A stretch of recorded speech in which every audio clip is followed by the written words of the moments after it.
Hey everyone, today we're reviewing the Osmo Dashcam Pro, a car dashcam priced around $149. But is it actually worth it, or just clever marketing? At first glance, the Pro version offers a sleek form factor, full HD front recording, and built-in Wi-Fi for live preview and quick video transfers.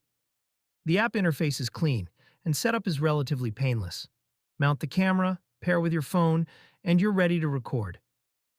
On the performance side, daytime video is decent, clear enough to capture license plates and road signs in normal lighting. But when night falls, things get tricky. Video quality drops noticeably, with grainy visuals and limited low-light detail. There's also no rear camera or 4K option, which is a letdown at this price point. As for reliability, some users mention that the mounting is shaky and sudden bumps or vibrations can jiggle the unit. Another concern, the Wi-Fi connection can be spotty, making video transfer a little frustrating.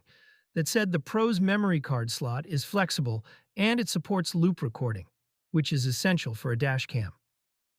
In terms of value, $149 is fair, if you just need a straightforward front dash cam for basic use. But if you're looking for top-tier night vision, dual cameras, or higher resolution, better options exist. Verdict: Osmo Dashcam Pro is a serviceable mid-range dash cam. Not a premium beast, but not a scam. If your needs are simple and your budget is tight, it's a decent pick, but don't expect miracles.